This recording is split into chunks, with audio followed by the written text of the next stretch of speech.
ఓం శ్రీ గురుభ్యో నమః. గం గణాధిపతయే నమః. ఇప్పుడు మనకు వచ్చేసి వార్ నడుస్తుంది, యుద్ధం నడుస్తుంది. ఏ దేశాలపైన మనకు రాసుల పక్కా తీసుకుంటే మకర రాశిలో మన దేశం వస్తుంది. ఆఫ్ఘనిస్తాను, పాకిస్తాను, అక్కడి నుంచి మన దేశం వస్తుంది. ఈ యొక్క మకర రాశిలో మెక్సికో, అలెర్జీనియా ఇవన్నీ కూడాను మకర రాశిలో వస్తుంది. మకర రాశి డిగ్రీస్ తీసుకున్నట్లయితే 300 డిగ్రీస్. ఈ 300 డిగ్రీస్లో గ్లోబ్లో 300 డిగ్రీస్లో మన దేశం ఉంది. దీని మూలకంగా మనకు వచ్చే ప్రాబ్లమ్స్ ఏంటి? సెకండ్ హౌస్లోకి రాహు రావడం. ఇంతవరకు మీనరాశిలో ఉన్నాడు. ఇంకొద్ది రోజులు జస్ట్ 16 తేదీన రాహువు, కుజుడు, కేతువు రాశి మారుతున్నాడు. కేతువు వచ్చేసి సింహరాశిలోకి వస్తున్నారు. రాహు వచ్చేసి కుంభరాశి సంచారం చేస్తున్నారు. ఇక్కడ సెకండ్ హౌస్ మకర రాశికి కుంభరాశి సెకండ్ హౌస్ అవుతుంది. ఇక్కడ రాహు రావడము ప్లస్ ఈ పీరియడ్లోనే చంద్రుడు కూడా అక్కడ ఉండడం. దీని మూలంగా అంటే ఈ రాశికి ప్రతి రాశికి చంద్రుడిని ప్రతి రాశిలో వేసేసాను నేను. ఈ యొక్క 12 రాశులకు వేసేసాను. ఎందుకంటే 12 రాశుల వరకు ఎలా ఉంటుందో చెప్పడానికి. మకర రాశిలో చంద్రుడు ఉన్నాడు. అలాగే మనకు మకర రాశిలో చంద్రుడు మన యొక్క తత్వాన్ని బోధించటానికి, రక్తపాతాలు ఇవన్నీ ఆయన చెప్పడానికి ఉంటుందన్నమాట. మకర రాశిలో చంద్రుడు ఏర్పడ్డాడు. ఇక్కడ మనకు ఉన్నటువంటి ఈ 300 డిగ్రీలో మనకు మకర రాశి వచ్చింది. గ్లోబుకు 300 డిగ్రీలో ఇక్కడ 2వ ఇంట్లో రాహు వచ్చాడు. రక్తపాతం, దేశంలో రక్తపాతం అంతా జరగటానికి, మెయిన్ ట్రాజడీ సీన్ జరగడానికి ఈ యొక్క గ్రహం ఎంతో కోఆపరేట్ చేస్తుంది. రాహు మీద శని ట్రాన్సిట్ అయ్యే సమయం కాబట్టి ఈ యొక్క యుద్ధం అనేది జరుగుతుంది. మనకు 2వ ఇంట్లోకి వచ్చేసాడు. శనితో ట్రాన్సిట్ అయిపోయాడు. శని రాశి అయినటువంటి కుంభరాశిలోకి వచ్చాడు. శని అలాగే రాహు కూడా ప్రజెంట్ వచ్చేసి పూర్వభాద్ర నక్షత్రంలో సంచరిస్తున్నారు. ఈ పూర్వభాద్ర నక్షత్రంలో ఉన్నటువంటి ఈ 2 గ్రహాలను రాహువును మాత్రం బృహస్పతి మిథునంలోకి వచ్చాక 9వ ఇంటి దృష్టితో చూస్తాడు. అప్పుడు కొంత ప్రోత్సాహకరంగా ఉంటుంది, కొన్ని దెబ్బలు తగిలే అవకాశం ఉంటుంది, కీర్తి వచ్చే అవకాశాలు కూడా ఉన్నాయి. నెక్స్ట్ రక్తపాతం ఎక్కువ జరిగే అవకాశాలు కనిపిస్తున్నాయి. నెక్స్ట్ పెద్ద పెద్ద పట్టణాలకు చేటు కాలే అవకాశం కనిపిస్తుంది. అణుయుద్ధాలు జరిగే అవకాశాలు ఉన్నాయి. అణుయుద్ధం అని ఇక్కడ స్పష్టంగా చెప్పడానికి ఏంటంటే రాహు అనేది నీచగ్రహం కాబట్టి రక్తపాతాలను ఎక్కువ సూచిస్తుంది. అలాగే పుండ్లు పడడం. ఇప్పుడు రాహు బాగాలేరనుకోండి, జాతకంలో ఎవరైనా పుండ్లు పడతాయి అని చెప్తారు. ఇప్పుడు యుద్ధంలో వాడేటువంటి ఏంటి? బుల్లెట్స్. ఆ వార్లో వాడగానే మనకు శరీరంలో తుటాలు దిగి రక్తం వచ్చి పుండ్లు ఏర్పడి చనిపోవడం జరుగుతుంది. పైపెచ్చి ఇప్పుడు మనకు ఈ యొక్క అణుబాంబులు కూడా వేయటానికి సిద్ధంగా ఇరు దేశాలు సిద్ధమవుతున్నాయి. ఈ ప్రయోగాలు కూడా వాళ్ళు చేసుకుంటున్నారు. తద్మూలకంగా ఇవి పడ్డప్పుడైతే ఆ ప్రజలు చాలామంది చనిపోతారు. అట్ ద సేమ్ టైం ఆ నేల చల్లారి అదంతా క్లియర్ అయిపోయి పంటకు రావడానికి ఇంతవరకు హిరోషిమా నాగసాకి ఆ జపాన్ కంట్రీస్ స్టేట్స్ కూడాను ఇప్పటికి కూడా బాగుపడాలి. అలాంటి నష్టాలు ఉంటాయి కాబట్టి పెద్దలు ఎంత హెచ్చరించినప్పటికి కూడాను జరగవలసినటువంటి ప్రళయం జరిగే అవకాశాలు స్పష్టంగా గోచరిస్తున్నాయి. అలాగే దేశాల నుంచి ఎన్నో వర్తమానాలు రావడం, అటు ఇటు సపోర్ట్ చేయడం, చైనా మనకు వ్యతిరేకంగా సపోర్ట్ చేయడం, ఇవన్నీ కూడా జరిగే అవకాశాలు స్పష్టంగా ఉన్నాయి. కాబట్టి ఈ యుద్ధం అనేది ఒక 45 డేస్ చాలా సివియర్గా ఉంటుంది. ఎందుకంటే కుజుడు సింహరాశిలోకి వచ్చారు. సింహరాశిలో కేతు ఉన్నారు, మోక్షకారకులు. భవిష్య పురాణంలో యోగులు వీధులమ్మడి తిరుగుతారు అని చెప్పినట్టుగానే మనకు మంచి జ్ఞానబోధ చేయడానికి, శాంతిని అందరికీ పంచడానికి వచ్చే అవకాశాలు, సద్గురువులు కూడా బయటకు వచ్చే అవకాశాలు చాలా వరకు కనిపిస్తున్నాయి.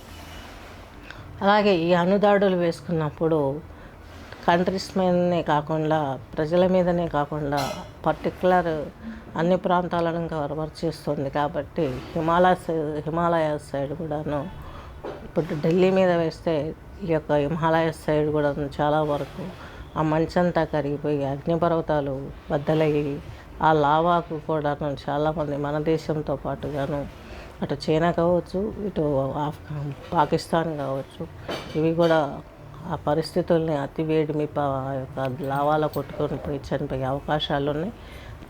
దీనికి సింహం ఈ యొక్క బృహస్పతి మిథునంలో నుంచి ఈ యొక్క కుంభరాశిని అంటే రాహువుని చూస్తున్నాడు. కాబట్టి రాహువు శని గురువు యొక్క నక్షత్రమైన పూర్వభాద్ర నక్షత్రంలో ఉన్నారు. కాబట్టి కొంత కంట్రోలింగ్ ఉంటుందేమో అని చూసుకున్నట్లయితే అది కూడాను కొంచెం మనకు ఒక 10% తీసుకోవచ్చు. మంచి భక్తులు ఇలాంటి వాళ్ళు రావడం, దైవాలు భూమి మీదకి రావడం, కాలజ్ఞానంలో చెప్పినట్టుగాను గుడిలల్లో యొక్క శిల్పాలు బయటకు వచ్చి నాట్యం ఆడతాయి. అంటే మానవుల మధ్యన దైవచింతన అనేది కోల్పోతుంది. అది మరలా పునర్వృత్తి చెందుతుంది. నిజమేంటో తెలుస్తుంది. భగవంతుడేంటి, మన సైన్స్ ఎంత అనే పరిజ్ఞానం తెలుస్తుంది. గురువు దీనికి మనకు చాలా సపోర్ట్గా ఆయన మనకు కలిగించే భావాలు అన్నమాట. దేవగురువు అంటే దైవభక్తికి మోక్ష చింతనకు కారకుడు. కాకపోతే ఆయన యొక్క తత్వం ఎక్కడ మిస్ అవుతుందంటే కుజునితో కలిశాడు. కుజునితో ఒక సింహరాశిలో కలిశాడు కేతువు సింహంలో కావచ్చు ఎక్కడున్నా ఆయనతో ఉన్నటువంటి గ్రహం కలిస్తే కుజవత్ కేతువు అన్నారు. అలాగే ప్రతి గ్రహాన్ని కూడా గ్రహయుద్ధం ఏర్పడుతుంది. కుజునితో ఏ గ్రహం కలిసినా ఏ రాశిలో ఉన్నా గ్రహయుద్ధం ఏర్పడుతుంది. గ్రహయుద్ధం అయినప్పుడు ఆయనదే మెజారిటీ అవుతుంది. అలాగే యొక్క రాహువుని చూస్తాడు. ఈయన కూడా సహజ సైన్యాధిపతి అయినటువంటి కుజుడు రాహువుని చూడడం, ఇద్దరూ రక్తపాత కారకులే. కాబట్టి మనకి ఇలాంటి లాసెస్ ఎక్కువ జరిగే అవకాశాలు స్పష్టంగా గోచరిస్తున్నాయి. నెక్స్ట్ వచ్చేసి ఈ యొక్క అనుభవాలు వేసుకునే అవకాశాలు కూడా చాలా స్పష్టంగా గోచరిస్తున్నాయి. ఏది ఏమైనా యుద్ధం తథ్యమనిపిస్తుంది. ప్రజా నష్టం గోచరిస్తుంది.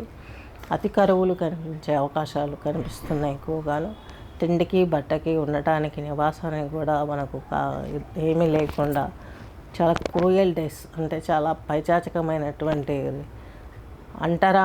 అంటు రోగాలను కూడా బయోవార్ కింద చేసే అవకాశాలు కూడా లేకపోలేదు. మానవుని కలి పురుషుడు వచ్చేటప్పుడు మనకు తలలు పగిలి నెత్తురు వచ్చి తల నుండి ఇక్కడ మనుషులు అక్కడ కూర్చున్నవాడు కూర్చున్నట్టు, నిల్చున్నవాడు నిల్చున్నట్టు, నడిచేవాడు నడిచినట్టు కుప్పగూలి చనిపోతారు అని చెప్పారు. అలాంటి సిచ్యువేషన్స్ మనం ఇప్పుడు చూస్తాం.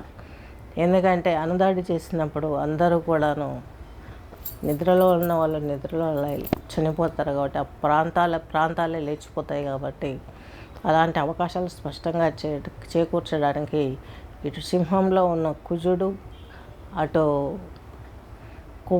కుంభంలో ఉన్నటువంటి రాహు, అలాగే ఇటు సింహంలో ఉన్నటువంటి కుజుడు కలగజేస్తారు. వీరిద్దరి స్తోత్రాలు పారాయణ చేయాలంటే దేవి ఖడ్గమాల స్తోత్రం రాహుశాంతికి ఉపయోగపడుతుంది.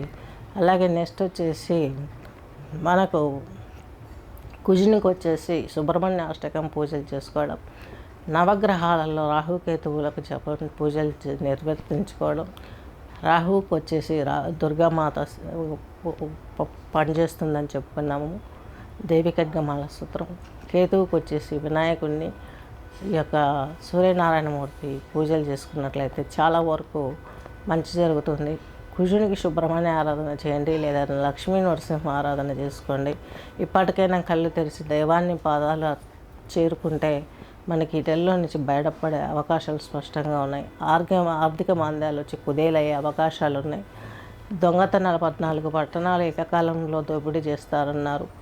అలాగే కాలజ్ఞానంలో ఈ యుద్ధం జరిగే టైంలో జరిగే సిచ్యువేషన్స్ ఇవన్నీ 14 పట్టణాలను కొల్లగొడతారన్నారు. ఇవన్నీ జరుగుతాయి. కాబట్టి ఏది ఏమైనప్పటికీ కూడాను కొంచెం సేఫ్ సైడ్ ఆలోచించుకుంటే బెటర్ అనిపిస్తుంది. వార్ డిక్లేర్ అవ్వగానే ఇక్కడ వాళ్ళు అక్కడ ప్రాణం ఉంటే ఆయుష్ ఉంటే ఎక్కడికి పోయినా సంపాదించుకోవచ్చు. దాన్ని బట్టి మీ డెసిషన్స్ తీసుకోండి. గవర్నమెంట్కి సపోర్ట్ చేయండి, వాళ్ళ ఆలోచనలు వాళ్ళ డెసిషన్స్కి గౌరవించి అలాగే మంచి చేసే వాళ్ళని గౌరవించండి సైన్యాన్ని. చరిత్ర తిరగరాసినటువంటి నరేంద్ర మోడీ మనకు ఎప్పుడు ఈ భారత ఖండంలో సైన్యానికి స్వేచ్ఛనిచ్చినటువంటి ఏకైక వ్యక్తి ఈయనే. ఎందుకంటే ఈ సంవత్సరం ఈ యొక్క ఉగాది నుండి వచ్చినప్పుడు నేను కూడా చెప్పాను రాశి ఫలాలలో మనకు సింహం రాశాధిపతి అయినటువంటి రవి అనే రాజు, ఆయనే సైన్యాధిపతి అని. ఆ పాయింట్ ఇక్కడ మ్యాచ్ అయింది మనకు. సైన్యానికి తన సిగ్నల్స్తో ప్రమేయం లేకుండా ఎక్కడ వారికి అనుమానం వస్తే అక్కడ సైన్యం వారి ప్రతాపం చూపడానికి ఆయన సిగ్నల్స్ ఇచ్చారు, గమనించగలరు. స్వస్తి.